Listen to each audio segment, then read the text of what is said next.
Olá, uma boa tarde. Começamos agora o Agricultura BR. Olá, boa tarde. Seja muito bem-vindo. Hoje é quarta-feira, 8 de novembro. Acompanhe com a gente que vai ser destaque nesta edição. Destaque para as importações chinesas de soja durante o mês de outubro. Você vai ver como é que ficou esse balanço de compras de soja dos Estados Unidos e do Brasil e por que houve um volume menor comparado a setembro. Plantio do arroz no Rio Grande do Sul segue atrasado. Além disso, os agricultores enfrentam altos custos de produção. As exportações brasileiras de carne bovina de todos os tipos você vai ver nesta edição. E veja ainda hoje que o clima é favorável aos cafeicultores do Cerrado Mineiro. Mercado físico, mercado futuro e previsão do tempo. Começa agora o Agricultura BR.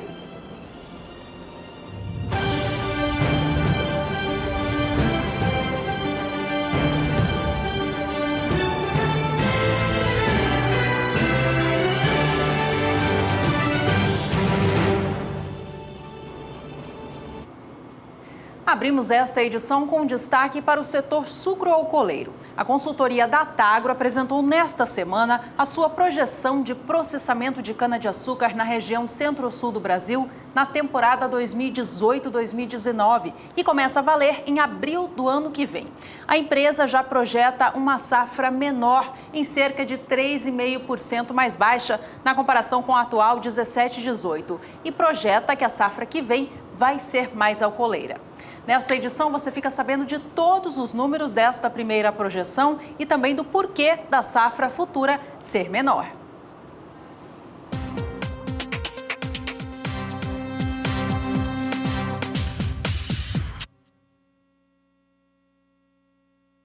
Quadro Agroações desta quarta-feira fala a respeito das exportações brasileiras de carne bovina. Mas não só de carne in natura que você conferiu logo que os dados da Secretaria de Comércio Exterior foram divulgados. Esses dados que eu vou trazer hoje são da Associação Brasileira da Indústria de Carnes, a ABIEC, que vai trazer aqui o acumulado, tanto para a carne bovina in natura, miudezas e congeladas exportadas durante o mês de outubro. É importante lembrar que essa associação representa a indústria frigorífica, tanto os dados dos frigoríficos brasileiros, quanto também dos seus interesses. Uma outra informação importante é que outubro teve um ótimo desempenho. Esse desempenho mostra uma elevação quando comparado ao mês anterior e também a outubro de 2016. Mais uma informação que é preciso, né? Nós estávamos falando desse assunto durante essa semana. Segunda-feira, a Agricultura BR abordava a Rússia, que fez um levantamento, né, que colocou uma suspensão sobre uma indústria nacional e colocou também uma situação de fiscalização maior sobre outras. Situação padrão, normal para um final de ano, já que a Rússia já comprou muita carnes no geral, e está preparada para enfrentar o inverno russo e há uma redução mesmo na capacidade portuária da Rússia. Eles colocam mesmo situações como essa. Vamos ver aqui os dados, porque nós temos aqui as exportações brasileiras de carne bovina, outubro de 2017, que dos três tipos, né, in natura, miudezas e congelada, com 144.600 toneladas de volume, uma elevação de 39,72% frente a outubro de 2016. Então, a alta nos últimos 12 meses realmente é muito forte, ela chega a quase 40%, de acordo com os dados da ABIEC. Já o faturamento chega a 605 milhões de dólares, alta de 38,11% frente àquilo que acontecia também em outubro do ano passado. Aí você quer saber a respeito de como que ficou a situação comparada a setembro? Olha só, aqui o volume 6,7% superior a setembro, enquanto que o faturamento foi ainda melhor, 8,71% quando comparado ao último mês. Vamos continuar vendo dados, que eu comentava a Rússia principalmente, porque a Rússia teve, né, essa atitude, né, um documento oficial do governo russo. O Ministério da Agricultura não tinha confirmado, pelo menos até essa última terça-feira, ter recebido esse documento, mas a imprensa russa já tratava como certo suspensão de uma indústria frigorífica brasileira e também dificuldades, né, uma fiscalização maior sobre outras. situação padrão. Esse levantamento de outubro divulgado, ele não traz nenhuma influência ainda a respeito dessa decisão, até porque se ocorrer, deve ocorrer já e ter alguma influência sobre o relatório de novembro. Agora veja conosco como é que ficou essa situação aqui, porque aqui nós temos os principais players, os principais compradores de carne bovina de todos os tipos durante o mês de outubro. E aqui nós temos China, né? Hong Kong e China é a mesma coisa, né? Hong Kong voltou a ser parte da China, não tem mais aquela compra triangulada que ia a carne para Hong Kong, depois ia parar na China, mas aqui ainda aparece dividido de acordo com os dados da ABEC. Então, Hong Kong, com a aquisição em outubro de 35.760 toneladas de carne bovina de todos os tipos, a China com 20.610 toneladas durante o último mês. O Egito, olha o Egito aqui com um volume bastante interessante, nossos colegas aqui até estão observando a questão do Egito, 19.150 toneladas de carne bovina, enquanto que a Rússia, observe que veio no padrão que costuma apresentar mês a mês, 14.280 toneladas, ainda sem nenhuma influência sobre aquilo que ela apresenta mensalmente. É importante lembrar que a Rússia importa esse volume, ocupando a quinta colocação entre os principais importadores. Tem o Irã aqui também, que eu deveria ter colocado entre o Egito e a Rússia. O Irã ficou ali com 15.200 toneladas que foram adquiridas durante o mês de outubro. Rússia, portanto, é o quinto maior importador no mês de outubro de carne bovina de todos os tipos do Brasil.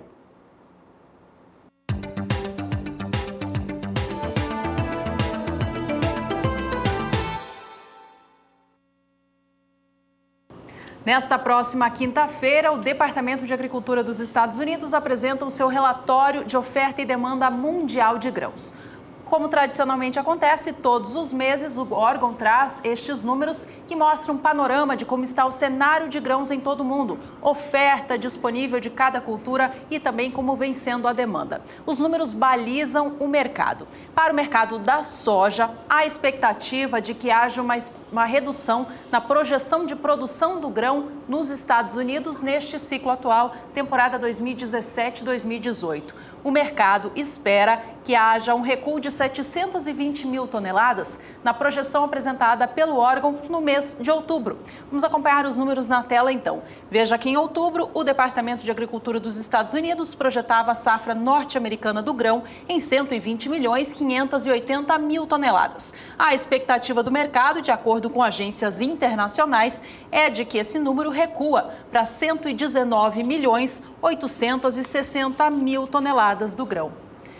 Há projeção também de um recuo na expectativa de estoques finais de soja dos Estados Unidos, ou seja, o quanto de soja que o país vai ter ao fim do ciclo 17-18. O mercado também prevê um recuo por conta dessa expectativa de safra menor. De acordo com os números, em outubro, o Departamento de Agricultura dos Estados Unidos projetava que o país chegasse ao fim do ciclo com 11.720.000 toneladas do grão estocados. Para novembro, o mercado vem esperando essa redução de 11.430.000 toneladas. Os números, se confirmados, vão indicar menos soja disponível no mercado. E isso a gente acompanha como que o setor vai reagir. Juliana, vamos saber então como é que soja em Chicago vai agindo agora, véspera da apresentação do relatório de oferta e demanda. É um relatório sempre muito importante e pelo aquilo que tem de cultura norte-americana ou cultura do Departamento de Agricultura dos Estados Unidos, melhor dizendo, se tem alteração até novembro. Dezembro normalmente não traz alterações mais fortes e há expectativa em relação à soja em termos de uma produção talvez estimada um pouco mais baixa por conta de conferências de produtividade menores pelo próprio Departamento de Agricultura, agora com a colheita ficando muito mais avançada. Vamos aos números então. Como é que está a soja em Chicago? Estava tendo uma manhã de certo modo tranquila, continua bastante tranquila. Você vê aqui que tem alta, mas é um movimento de alta bem pequeno. Posição de novembro, $9,87 o bushel, alta de 0,12%. Janeiro, 9,98 com elevação de 0,20%. Março, $10,09 o bushel, alta de 0,20%. 24% e maio $10,17 por bushel, com uma elevação de 0,22%. Soja em Chicago em pequena alta nessa véspera de apresentação de relatório de oferta e demanda. E os sojicultores norte-americanos estão na reta final da colheita da safra de soja. Por lá, o clima tem favorecido as atividades de campo e a previsão indica que as atividades vão fluir bem nos próximos períodos. Vamos saber mais detalhes, então, da previsão do tempo nos Estados Unidos com a Juliana Rezende no quadro Agroclima. Agroclima, oferecimento Biomatrix, sinal verde para alta qualidade em grão e silagem de milho. Olá, boa tarde a todos. As condições climáticas dos Estados Unidos ainda seguem favorecendo os produtores de grãos. Por conta desse tempo mais seco, pancadas de chuvas de fraca intensidade favorecem o andamento da colheita, tanto da soja como também do milho. As áreas produtoras de soja já foram colhidas em torno de 83%, mas ainda está ligeiramente abaixo do esperado para esta época do ano, que é em torno de 85%. Já em relação à colheita do milho, as áreas colhidas ficam próximas de 53%, justamente o que já era esperado para esta época do ano. E no decorrer dos próximos dias, o tempo mais seco é que vai predominar em grande parte dos Estados Unidos. As pancadas de chuva ocorrem aqui nessas áreas do sul, também do norte e praticamente toda a faixa leste, mas de maneira muito fraca e também isolada. Pancadas que ocorrem principalmente no final do dia. Já no decorrer do segundo período, essas instabilidades vão conseguir avançar um pouco mais aqui pelo meio oeste americano entre os dias 14 até o dia 18 de novembro. Só que ainda seguem pancadas fracas, então as instabilidades não vão ganhar intensidade. Os acumulados são baixos e não passam de 15 milímetros, isso de maneira mais pontual, porque de maneira mais abrangente, as pancadas são mais fracas ainda e os acumulados são baixos, não passando de 5 milímetros. No decorrer do terceiro período, pouca coisa vai mudar nas áreas produtoras de grãos dos Estados Unidos. Até o dia 23 de novembro, chuva muito fraca, ainda que espalhada pelo meio oeste americano e também pela faixa leste, mas de maneira fraca, isolada e que não atrapalha o andamento da colheita de grãos. Então, no decorrer das próximas semanas, produtores de grãos do meio oeste americano seguem beneficiados, com tempo mais seco e pancadas de chuva de fraca intensidade. Daqui a pouco eu volto com mais previsão do tempo. E a China importou 5.860.000 toneladas de soja durante o mês de outubro. Esse número ficou bem abaixo daquilo que era a expectativa para esse mês, de acordo com o governo da China, em levantamento apresentado na manhã desta quarta-feira. Os levantamentos mostram que esses dados estão abaixo daquilo que aconteceu em setembro, fica quase 30% abaixo do mês de setembro, por conta de atrasos nos embarques de alguns carregamentos de soja que estavam sendo originados nos Estados Unidos. Comparado ao último mês, então, ficou bem mais fraco, mas não significa uma demanda menor, não significa um consumo menor de soja na China, e sim mais uma questão de logística, principalmente entre os norte-americanos e os chineses, que acabou diminuindo esse volume. Vamos ver então como é que ficou os números da China de acordo com o governo de lá. São dados oficiais da China que mostram que mesmo com essa queda, por conta do que ocorreu em relação aos embarques de alguns carregamentos norte-americanos, fica com 5.860.000 toneladas os embarques em outubro de 2017, abaixo, como você vê, fica abaixo aí 28% abaixo do mês de setembro deste ano, 7.500.000 toneladas em setembro. Por outro lado, mesmo com as dificuldades de embarque, outubro de 2016 teve 5.210.000 toneladas, o que mostra que ainda assim teve um bom desempenho para o mês de outubro, as importações chinesas ou entrada real de soja da China durante o mês de outubro.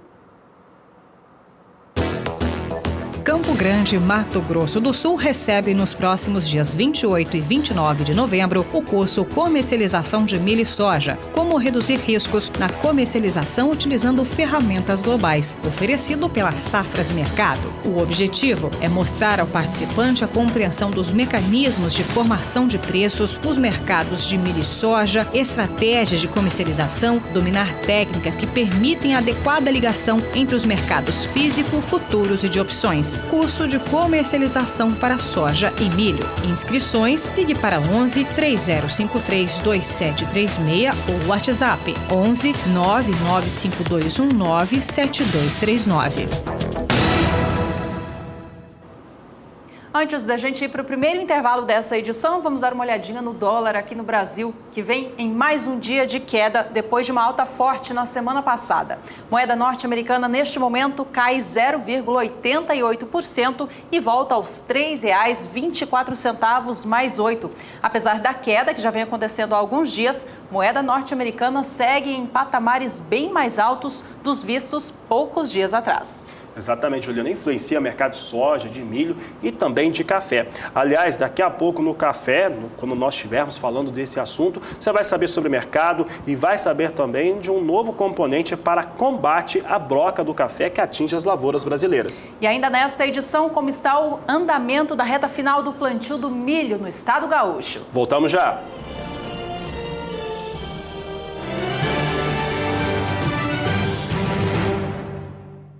Depois de um início de ciclo bastante preocupante por conta do atraso na chegada das chuvas nas regiões produtoras do Brasil, o plantio da safra de verão pôde, enfim, deslanchar. No Rio Grande do Sul, o plantio do milho de verão está na reta final. Por lá, a área plantada reduziu neste ano devido aos preços do cereal encontrados hoje em dia e também devido à área que foi destinada a maior parte à soja. Por lá, as áreas que estão sendo semeadas têm se desenvolvido bem. Acompanhem na reportagem de Annelise Nicolodi. O plantio do milho está perto de terminar no Rio Grande do Sul. De acordo com a Emater, a área semeada atinge 80% na maioria das regiões. Com a quantidade de chuva regularizada e as altas temperaturas registradas no período da tarde, houve aceleração no crescimento das plantas. E algumas lavouras, como essa aqui em Cruz Alta, no noroeste do estado, estão entrando na fase de floração. Os produtores continuam realizando o controle das ervas daninhas e a aplicação de adubo. A expectativa de produtividade é boa, embora o volume de produção esse ano deve ser menor por conta da área reduzida, cerca de 20% em relação ao ano passado.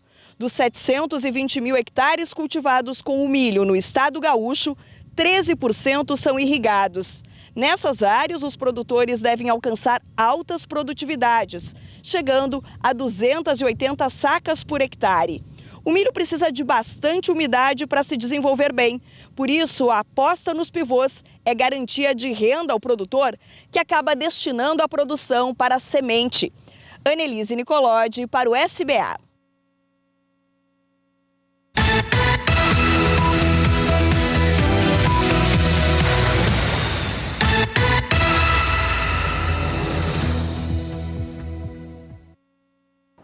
E no estado do Rio Grande do Sul, o preço do milho tem movimentação de alta nos últimos 15 dias. É o que nós mostramos agora através dos indicadores para o estado, saca de 60 quilos do milho e na referência para a média estadual. Observe que no dia 24 de outubro sim, tinha o valor de R$ 29,50 a saca, valor mantido no dia 27 do último mês.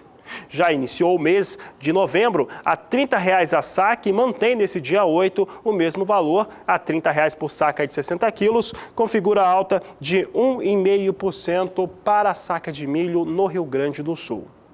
Em Santa Catarina, tradicional e grande consumidor deste cereal por conta das cadeias produtivas de carne de frango, carne suína, entre outras finalidades, tem uma alta um pouco mais expressiva. Chega a 3% a alta para a saca do milho em Santa Catarina, é o que nós mostramos agora. No dia 24 de outubro, R$ 29,50 o valor da saca. No dia 27, R$ 30 chegava a saca de 60 quilos. No dia 3 de novembro, R$ 30,50. No dia 8, esse valor se repetia, ficando em R$ 30,50, agora mantendo então esse piso.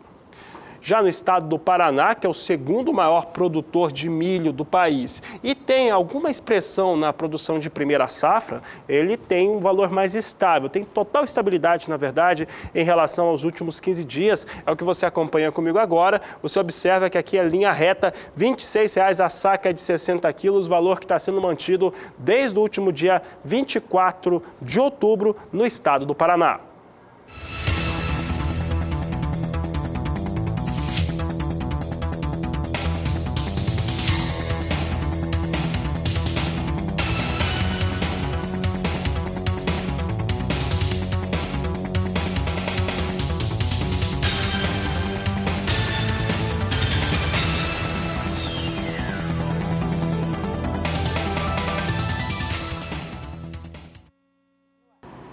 Vamos agora saber como está o mercado futuro do milho no Brasil, que é para enxergar como que os negócios estão sendo travados para entrega lá na frente. Milho negociado na Bolsa Paulista é o que a gente destaca agora. Veja que os negócios têm pouca oscilação em relação ao fechamento de ontem, mas há bastante contratos sendo negociados. A posição de novembro é a que tem o maior volume, são mais de 2.000. Cada saca de 60 quilos para entrega neste mês de novembro é negociada a R$ 32,37. A posição de janeiro do ano que vem também tem hoje um volume bastante significativo de contratos, são mais de 1.400. Esta posição vem com leve alta de 0,06% em relação ao ajuste anterior. Negócios sendo travados agora a R$ 33,30 a saca.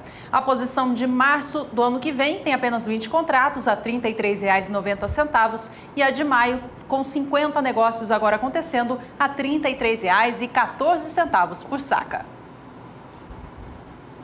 Milho nos Estados Unidos segue com uma situação de colheita bem mais lenta do que vinha na última temporada, na 16-17. O atraso, se considerar a última data, que é de domingo, agora, nós temos aí cerca de 13 pontos percentuais de atraso se comparado ao mesmo período de 2016. E lembrando que a área destinada aos Estados Unidos para milho, ela é bem inferior do que na temporada passada. Isso mostra que pode ficar mais sujeito ainda esse milho norte-americano sobre intempéries climáticas. O momento é que se tem uma aceleração na colheita da soja em virtude de deixar o milho um pouco de lado, que vem com muito atraso quando comparado também à média de anos anteriores.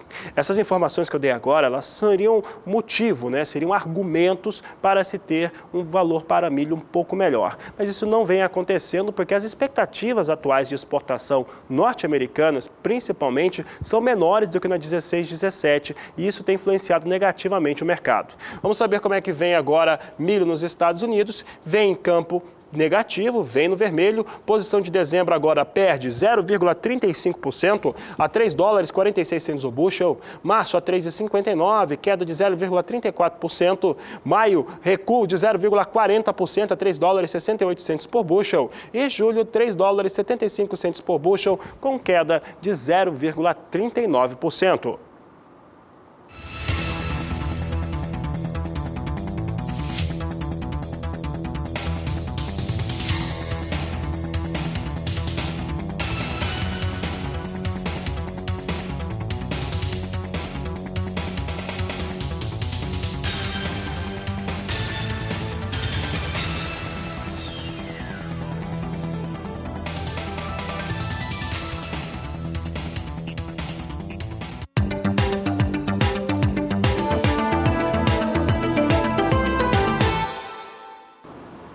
A consultoria Datagro apresentou nesta semana a sua projeção para a safra de cana-de-açúcar na região centro-sul do Brasil no ciclo 18-19, que começa a valer em abril do ano que vem. A empresa já projeta uma safra menor em relação à atual, em cerca de 3,5%. Vamos aos números então? A temporada atual, 17-18, tem a expectativa de processar 601 milhões de toneladas de cana na região centro-sul do Brasil.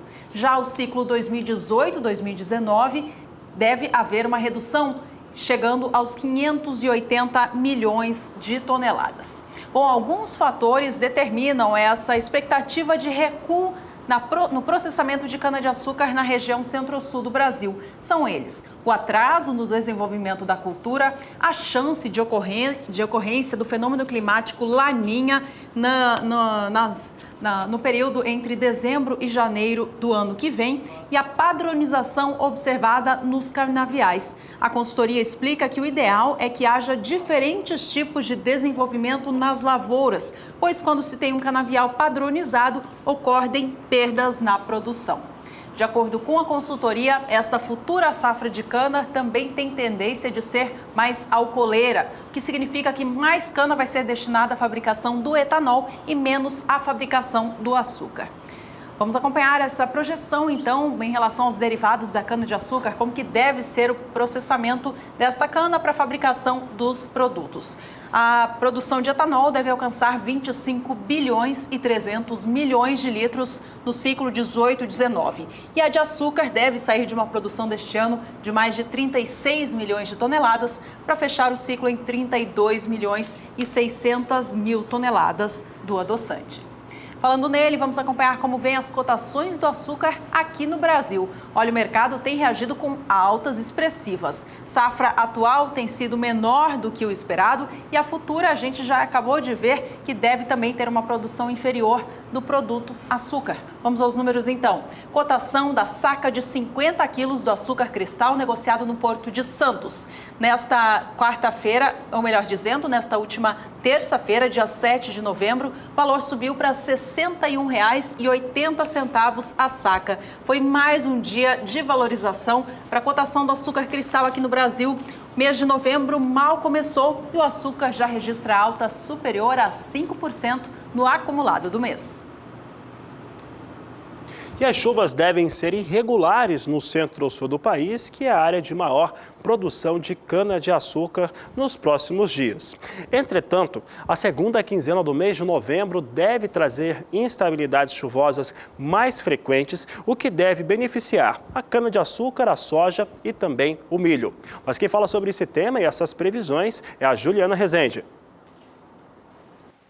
Os últimos dias no centro-sul do Brasil têm sido de pancadas de chuvas abrangentes. As instabilidades no alto da atmosfera acabam mantendo essas chuvas mais frequentes e também de forma bastante espalhada no centro-sul do Brasil. Tanto que essas chuvas já tiveram potencial para aumentar a disponibilidade hídrica do solo em grande parte da região centro-oeste e também do sudeste.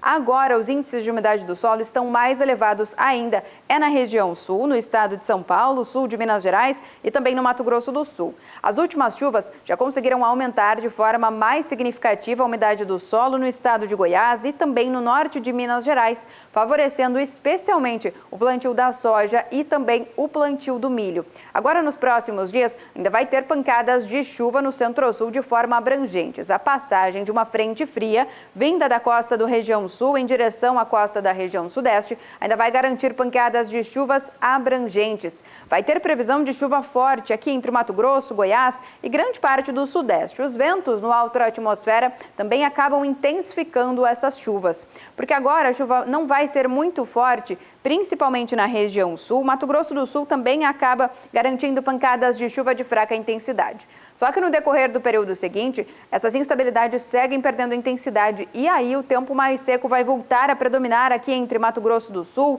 sul do estado de Goiás, grande parte de Minas Gerais, São Paulo e também Paraná. As instabilidades mais fortes seguem influenciadas pelos ventos no alto da atmosfera, aqui entre Mato Grosso, norte de Goiás e extremo norte mineiro. Já na região sul, novas áreas de instabilidade já vão voltar a provocar chuvas mais expressivas. Agora vai chover volumes de até 30 milímetros de água na faixa oeste do estado gaúcho. E no decorrer do terceiro período, essa chuva agora no centro do Brasil, ela vai acabar perdendo um pouco mais de intensidade e se intensificando aqui entre o norte do Rio Grande do Sul, oeste do estado de Santa Catarina e também no oeste do Paraná. Agora a chuva entre a região centro-oeste e também o sudeste ainda vai seguir, mesmo que de forma menos expressiva e abrangente. Volumes em torno de 30, que podem chover até 50 milímetros aqui na faixa leste do estado de São Paulo. Agora as chuvas perdem intensidade mesmo, é aqui no leste do Mato Grosso, norte de Goiás e também no norte de Minas Gerais. Então, no decorrer dos próximos dias, vai ter uma certa irregularidade desses sistemas que provocam chuva, porque vai ter tempo mais seco aqui no centro do Brasil, mas a chuva deve retornar no decorrer do período seguinte, pelo menos entre o dia 19 até o dia 23 de novembro, a chuva volta a se tornar mais abrangente no centro-sul do Brasil. Não com volumes muito elevados, mas mesmo assim, já trazendo cenários mais otimistas, tanto para o plantio do milho, como também para o plantio da soja, associado também ao desenvolvimento das lavouras de cana-de-açúcar, que seguem beneficiadas por conta dessas chuvas mais frequentes, garantem umidade do solo mais elevada, o que garante um bom crescimento dos canaviais. Daqui a pouco eu volto com mais previsão do tempo. Até mais, Ju. E no próximo bloco você fica sabendo mais destaques da maior feira agrícola indoor do mundo, que está acontecendo até domingo em Toronto, no Canadá. E olha, você já entrou em contato com a Agricultura BR? Então entre em contato, faz isso pelo WhatsApp. É o 67996562266. Nós voltamos já.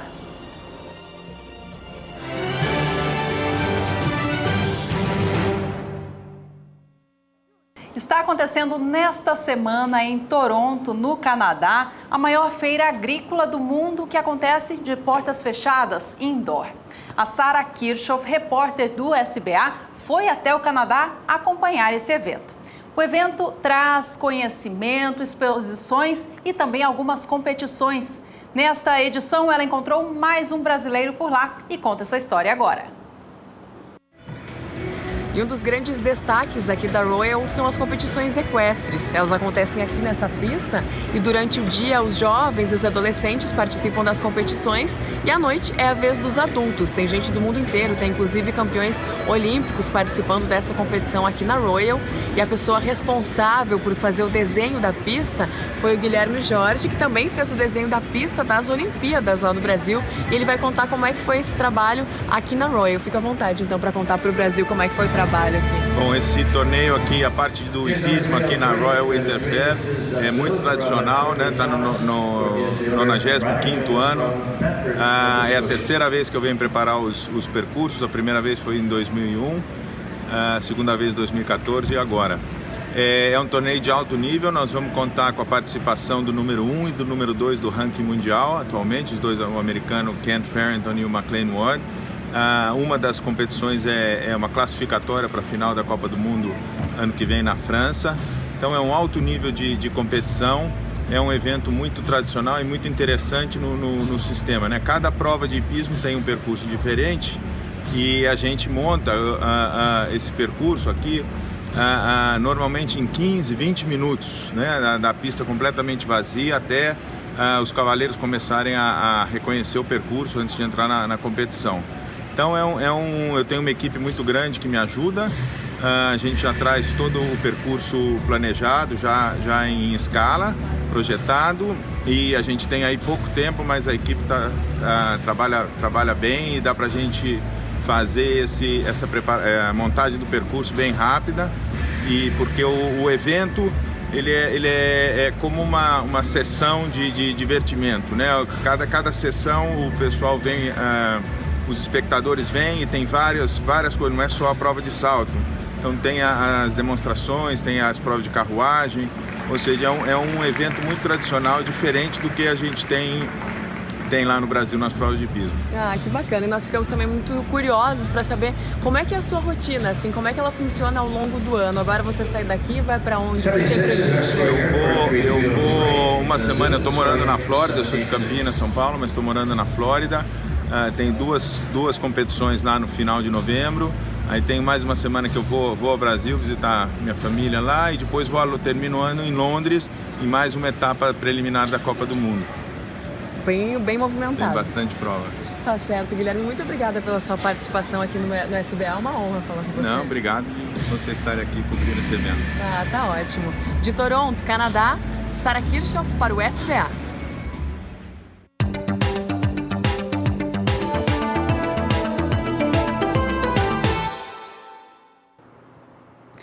E o café é produzido em 60 países em todo o mundo, com uma produção internacional estimada em 155 milhões de sacas. Desse total, 30% é produzido no Brasil.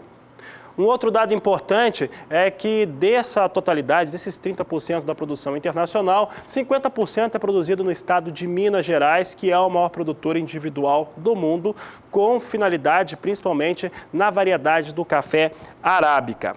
Um outro dado de destaque é que, de acordo com a Conab, essa produção ela fica 20,7% menor em relação à safra anterior, principalmente em Minas Gerais, por conta da bienalidade negativa e também por conta de algumas pragas consideradas bastante agressivas, como a broca do café. O inseto provoca a perda de peso, interfere também na qualidade dos grãos, impactando a produtividade e qualidade das lavouras. Dependendo do nível de infestação, os prejuízos podem chegar, em média, a 20% do peso do café beneficiado, o que corresponde a uma perda de R$ 150 por saca de 60 quilos. Neste ano, alguns lançamentos de empresas privadas, como o da BASF, têm trazido ao mercado algumas situações mais favoráveis para o combate à broca do café, que tem castigado principalmente as lavouras mineiras. Destaque agora é o mercado do café no Brasil. A gente começa trazendo informações para a variedade Conilon, produzida no Espírito Santo, em sua maior parte. Por lá, os valores vêm caindo com bastante força. De acordo com informações de agentes do mercado, a safra 2017 do grão foi boa, o que trouxe uma oferta favorável às indústrias processadoras do grão. Além disso, tem o cenário internacional que também influencia nas cotações. O Vietnã, maior produtor da variedade Conilon, também chamada de robusta em todo o mundo, tem tido condições climáticas boas para a safra que vem. Isso também indica oferta abundante do grão na futura safra.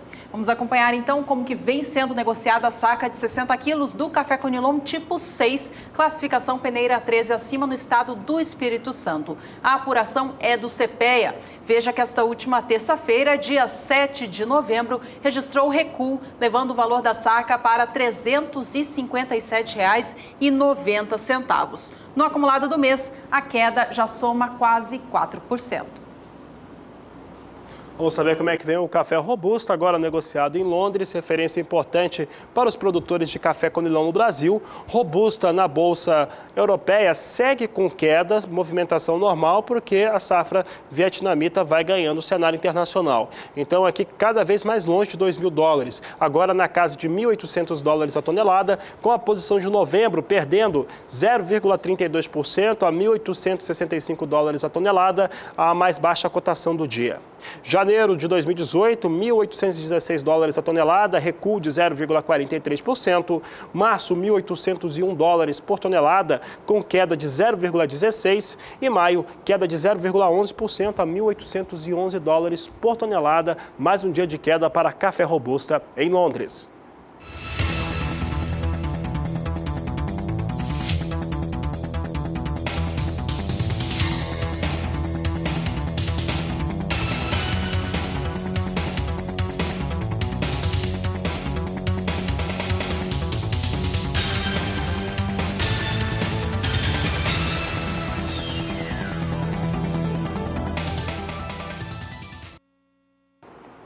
E as condições climáticas para o café produzido no Cerrado, principalmente Cerrado de Minas, devem ser melhores a partir de agora. Quem fala sobre o assunto é Juliana Rezende.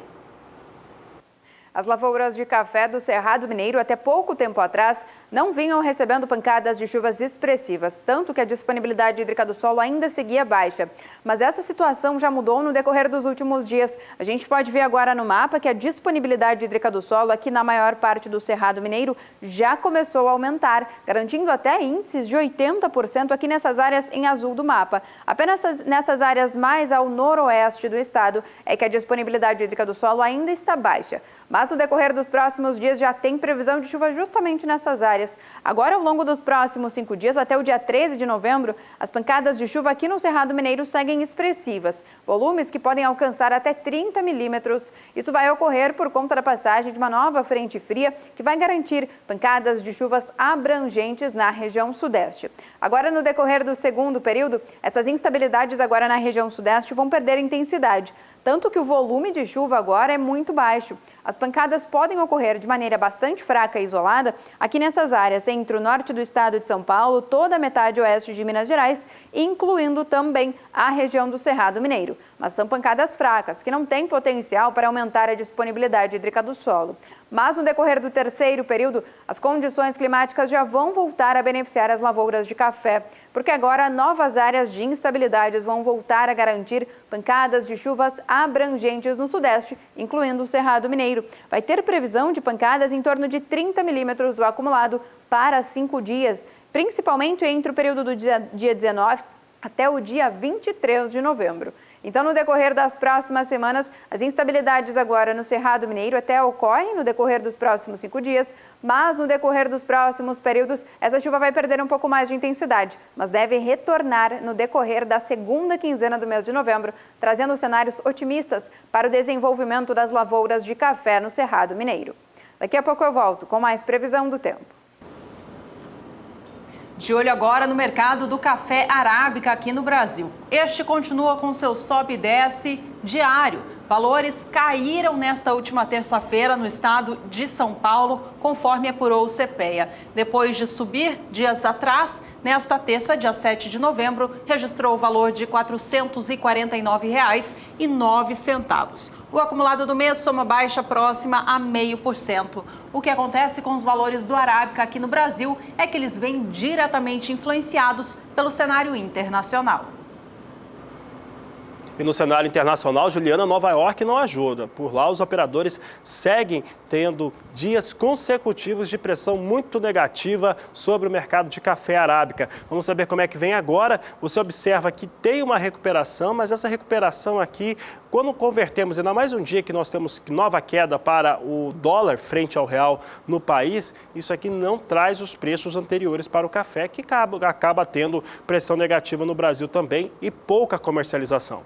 A posição de dezembro vem a $1,25 a libra-peso, com alta de 0,24%. Março, $1,28 por libra-peso, com alta de 0,23%. Maio, $1,30 mais 80 libra-peso, com elevação de 0,22%. E julho, a $1,33 mais 5 por libra-peso, ganhando um pouco menos, 0,19% de alta nesta posição.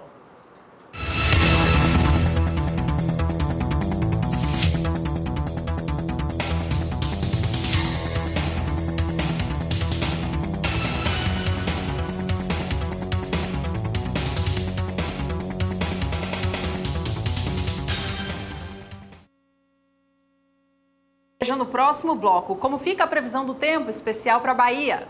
E daqui a pouco você tem no Agricultura BR informações importantes sobre o mercado da soja, com outras expectativas para o relatório de oferta e demanda. Não saia daí, voltamos já.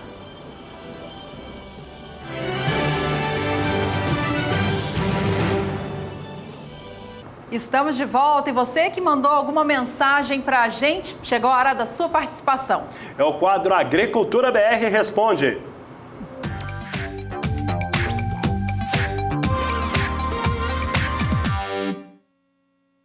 E atenção, Lucas de Correntina, na Bahia, a gente recebeu a sua pergunta, vamos compartilhar com todo o Brasil agora. Ele é o Lucas Lopes de Matos. Olá a todos do Agricultura BR. Gostaria de saber a previsão do tempo para os próximos meses em Correntina, na Bahia. Sou produtor de milho e soja e por aqui as chuvas andam bem mal distribuídas e isoladas. Lucas, quem vai trazer em destaque como fica o clima por aí é a Juliana Rezende.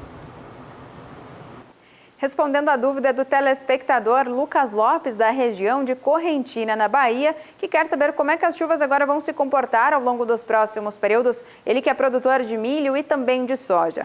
Agora, no decorrer dos últimos dias, as pancadas até voltaram a ocorrer na região de Correntina, mas ainda de maneira mais fraca e isolada. Essas pancadas de chuva até tiveram potencial para aumentar a disponibilidade hídrica do solo de maneira mais pontual aqui nessa faixa oeste da Bahia, na região de Correntina. Agora, nos próximos dias, ainda vai ter condições de chuva, porque as instabilidades no alto da atmosfera ainda seguem conseguindo avançar para o interior do Nordeste. Então vai ter previsão de chuva mais forte, especialmente na região de Correntina, aqui na faixa oeste da Bahia. Pode chover acumulados de 50 até 70 milímetros. Já no decorrer da semana seguinte, essas instabilidades elas vão começar a perder intensidade. Então o volume de chuva agora já não vai ser muito elevado e não deve passar de 30 milímetros, pelo menos até o dia 18 do mês de novembro. Já a partir do terceiro período é que a chuva vai perder força de vez. Agora as instabilidades perdem intensidade, o tempo firme vai voltar a predominar, mas ainda pode chover de maneira muito fraca e isolada, principalmente pancadas concentradas no final do dia. Então, no decorrer agora dos próximos dias, as melhores condições climáticas ficam restritas, pelo menos agora durante esta primeira quinzena do mês de novembro. A tendência é que durante a segunda quinzena de novembro, as instabilidades percam intensidade no interior da Bahia e principalmente na região de Correntina, e aí o tempo seco vai voltar a predominar com pancadas de chuvas fracas. Já no decorrer dos próximos meses, o mês de dezembro deve apresentar melhores condições climáticas com pancadas de chuvas mais frequentes, principalmente no decorrer da primeira quinzena do mês de dezembro. Já ao longo da segunda quinzena de dezembro, essa tendência é de tempo mais seco, pancadas mais isoladas, e essa tendência ainda vai persistir de chuva mais fraca até a primeira quinzena de janeiro também. Então, quer dizer que somente a partir da segunda quinzena do mês de janeiro é que as instabilidades voltam a ser um pouco mais regulares e também frequentes na região de Correntina, na Bahia. Hoje eu encerro por aqui a minha participação. Até mais! Até mais, Juliana. Bom, e aí você pode participar também, como o Lucas aí do interior da Bahia, de Correntina. Você manda sua mensagem, sua pergunta sobre mercado, sobre clima, sobre técnica para o nosso WhatsApp 67996562266. A gente está esperando a sua participação, hein? Esse foi o quadro Agricultura BR Responde.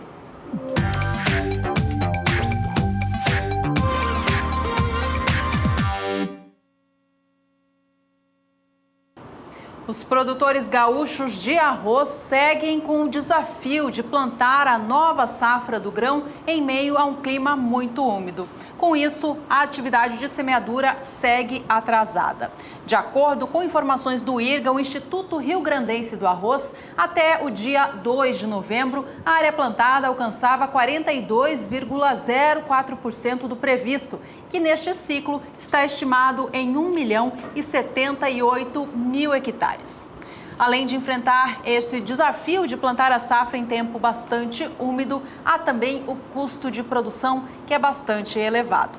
De acordo com informações do setor arrozeiro, o custo de produção está até acima do valor que o produtor recebe em troca pela saca vendida no mercado.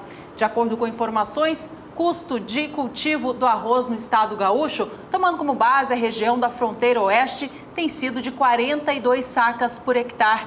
Enquanto isso, o preço de mercado do arroz está na casa dos R$ 37,00 a saca. O CPEA confirma estes dados, mostrando como vem sendo negociada a saca do arroz no Rio Grande do Sul. Nesta última terça-feira, de acordo com a apuração do CPEA, cotação da saca de 50 quilos do arroz em casca tipo 1, vamos ver se a gente já tem na tela, fechou aos R$ 37,29. Valor, portanto, mantém nessa faixa dos R$ 37,00, bem abaixo do custo de produção do produtor.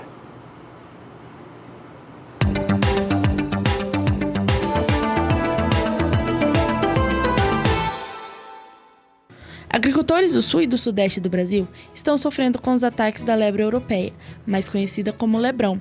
Os prejuízos chegam a 100% da produção em regiões de cultivo de brócolis e couve-flor. Segundo agricultores de citros, as plantações tiveram prejuízos de 20%. Produtores rurais reclamam ainda da presença do animal em cultivos de soja, maracujá, feijão, hortaliças, melancia, abóbora, melão, pupunha, mandioca, mandioquinha, batata doce, café, quiabo e seringueira. A leve redução nas temperaturas em São Paulo atrapalharam as vendas de folhosas na Ceogesp. Com isso, pressionou todas as variedades de alface no atacado. Na última semana, a alface crespa e lisa foram vendidas em média a R$ 10,46 a caixa, com 24 unidades, apresentando uma queda de 4,92%. Já a alface americana desvalorizou 7,39%, com média de R$ 11,26 a caixa, com 18 unidades. As chuvas no início do mês prejudicaram o avanço da colheita da mandioca nos últimos dias, o que reduziu em 27,6% o volume da raiz processada pela indústria de fécula, totalizando 18,5 mil toneladas. Pela 9ª vez consecutiva, o preço subiu, fechando a R$ 668,34, 5,2% acima da média.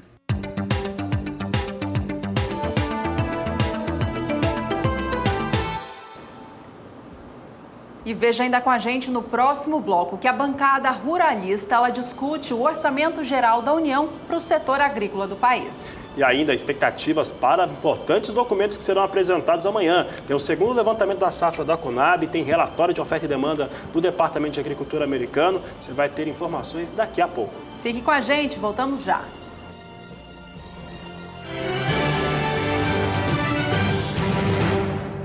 E na reta final para o Orçamento Geral da União para 2018, os representantes do agronegócio correm contra o tempo.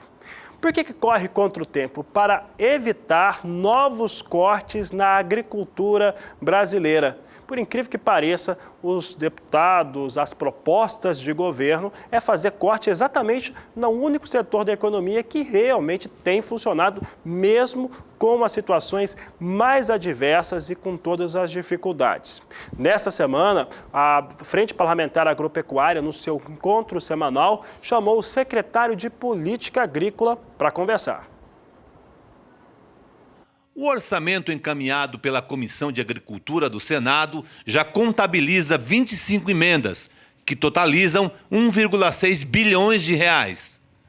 O recurso está previsto para ser usado no censo agropecuário, na reforma agrária e pesquisas em andamento da Embrapa. Do Senado também vieram 11 emendas que destinam 500 milhões de reais para serem investidos pelo Ministério da Agricultura.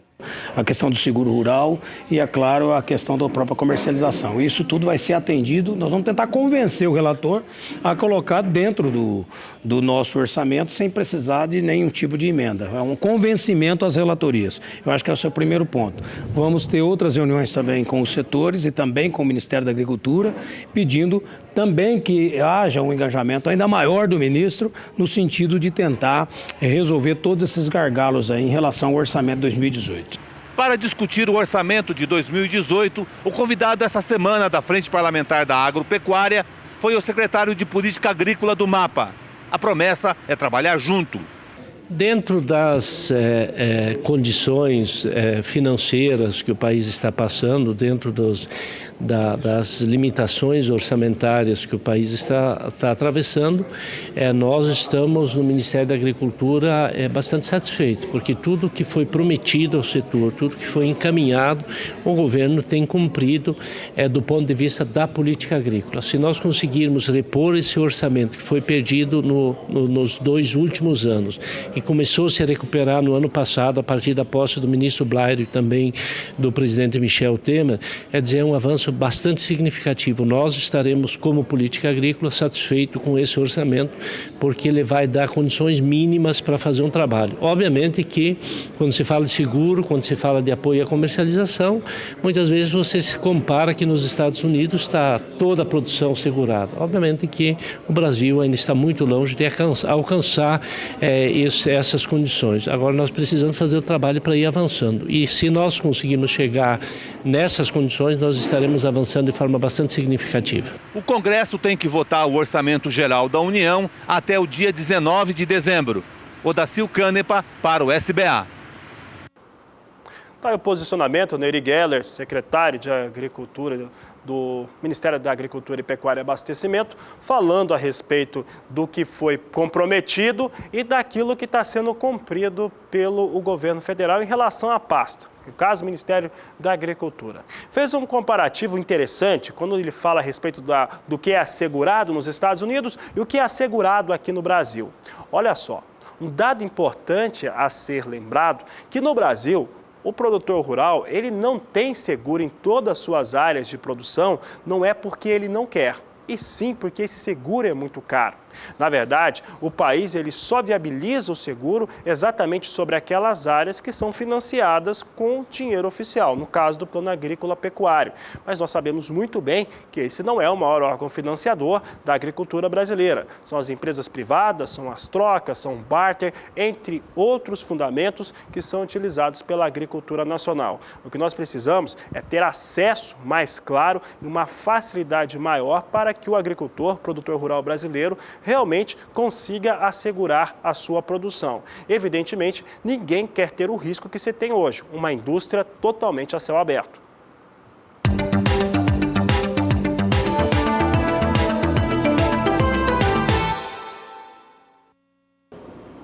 As exportações brasileiras de algodão tiveram um desempenho bastante forte no mês de outubro. Registraram alta de 26% na comparação com os embarques de setembro e ainda ficaram 49% mais altas na comparação anual, ou seja, com outubro do ano passado.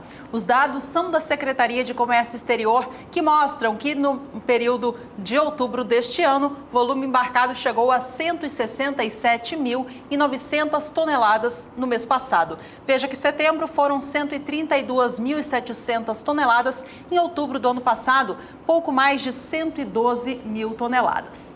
Além do volume embarcado ter sido maior, o faturamento também ficou mais alto, de acordo com dados da Secretaria de Comércio Exterior.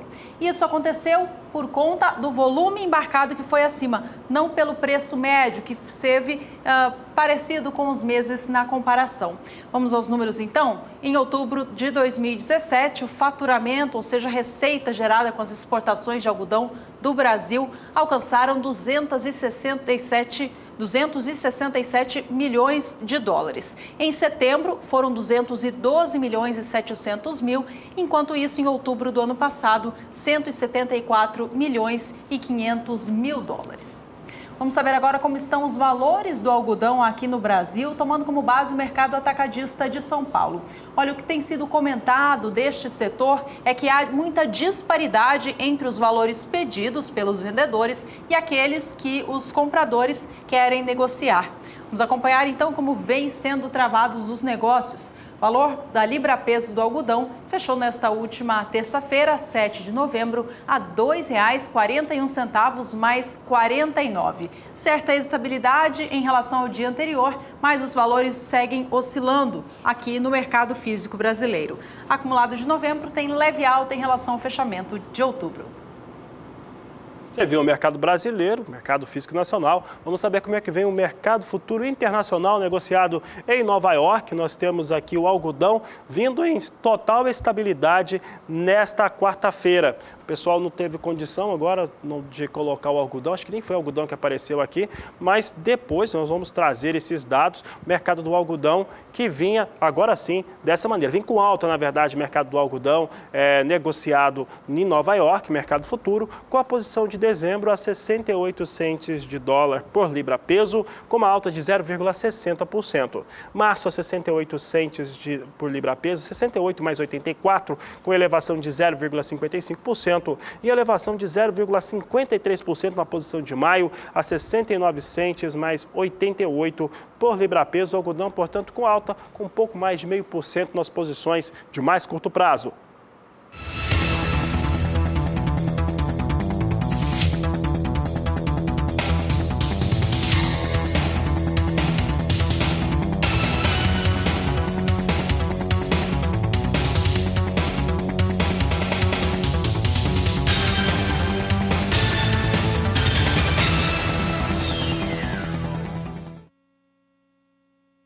Mais uma valorização foi registrada nesta última terça-feira para o mercado do trigo no estado do Paraná. Vamos rapidamente acompanhar os números então. Veja que esta terça-feira, 7 de novembro, chegou ao valor de R$ 631,64 pela tonelada do trigo tipo pão ou melhorador.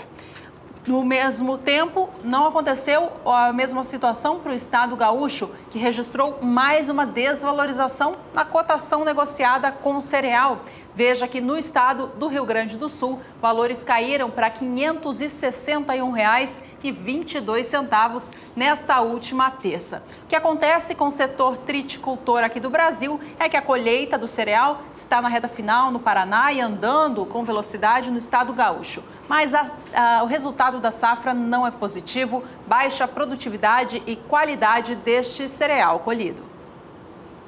Os números internacionais para o trigo têm apontado para uma recuperação na produção da União Europeia para o cereal e também melhoras com o trigo, principalmente em alguns países que são chaves no cenário e no mercado internacional, como a Ucrânia, que também tem elevação na produção.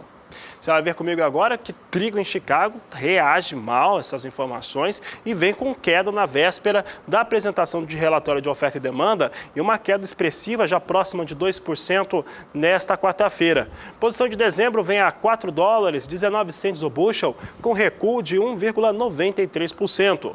Março do próximo ano, com os negócios a $4,36 o bushel, queda de 1,79%. Maio com recuo de 1,74% a $4,49 por bushel e julho a $4,62 o bushel, com queda de 1,85%.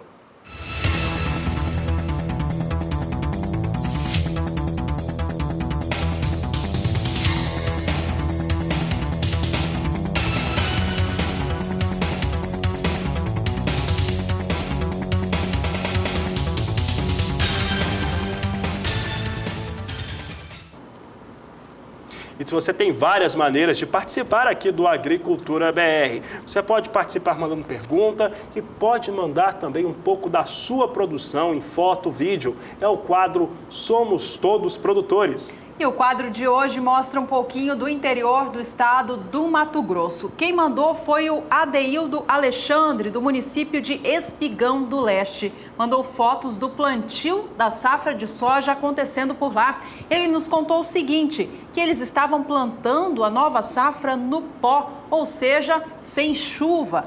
Graças a Deus, diz ele, já choveu e tem uma quantidade boa de umidade no solo para dar continuidade. Estão aí, então, portanto, as fotos, os registros do Adeildo Alexandre, de Espigão do Leste, do estado do Mato Grosso. Obrigada, então, Adeildo, pela participação. Uma boa safra para vocês por aí. Participe você também, envie sua foto, vídeo da sua produção, aquilo que você tem trabalhado aí na sua propriedade. Você manda pelo Facebook, manda pelo Twitter, pelo e-mail e, claro, pelo WhatsApp também. 67996562266.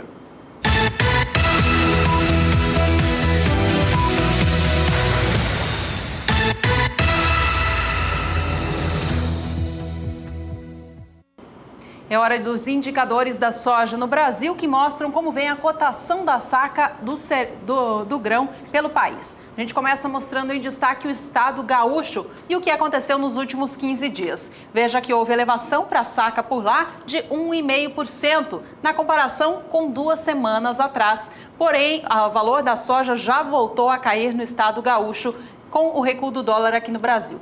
No dia 24 de outubro, a cotação estava em R$ 69,00 a saca. No dia 30 do mês, alcançava R$ 70,75 e na última sexta-feira, dia 3 de novembro, R$ 71,50 a saca. Este valor subiu assim porque foi o dia em que o dólar passou dos R$ 3,30. De lá para cá, voltou a recuar e com isso a soja caiu também. Nesta quarta-feira, 8 de novembro, cotação do grão no estado gaúcho é de R$ 70,00 a saca. Vamos saber do estado do Paraná agora. O segundo maior produtor de oleaginosa do país vem com 1% de alta nesse período considerado. Olha só, 15 dias com alta de 1%, porque no dia 24 de outubro eram R$ 68,50 o valor da saca. No dia 31 encerrava o mês a R$ 68,75. No dia 6 de novembro alcançava R$ 69,00 por saca e nesse dia 8, R$ 69,25 a saca de 60 quilos da soja no estado do Paraná.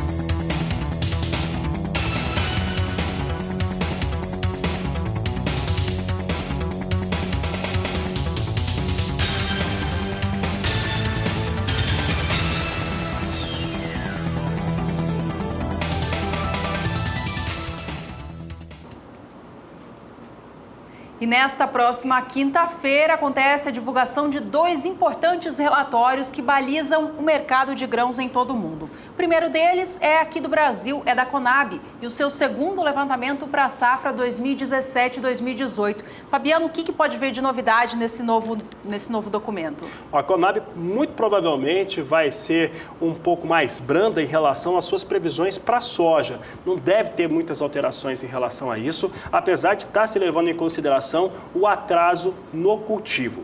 Esse atraso no cultivo, pelo que se tem conversado com alguns técnicos da Conab, deve ser compensados com as chuvas que chegaram.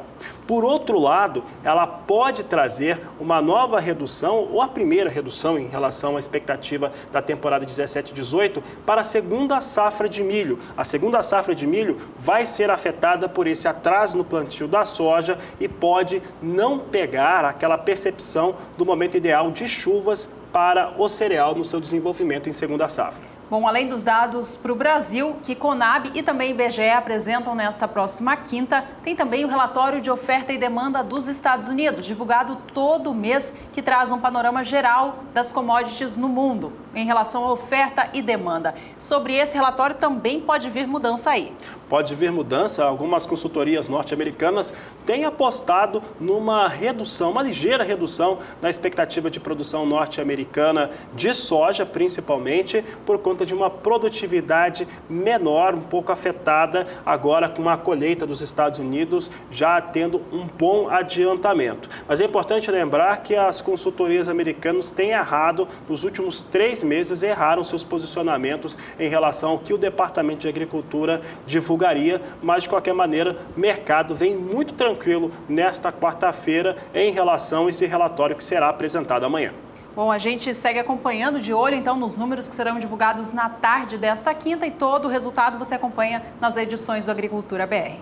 Vamos saber agora como é que vem soja em Chicago, então, como é que está a soja sendo negociada. Ela vinha alta de 0,20%, por isso que eu dizia que vinha bastante tranquilo. Essa tranquilidade continua, mas agora com viés de queda.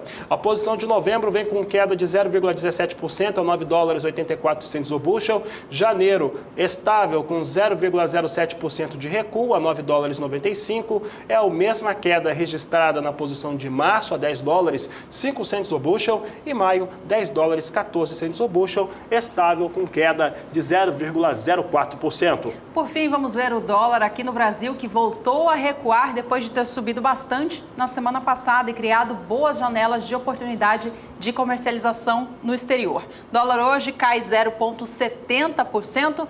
Neste momento vem cotado a R$ 3,25 mais 4. Bom, essa edição vai ficando por aqui. A você que esteve com a gente, muito obrigada pela companhia e tenha uma excelente tarde. Este é o Agricultura BR. A inteligência e a transparência do agronegócio sempre com você. A todos uma ótima tarde e até mais.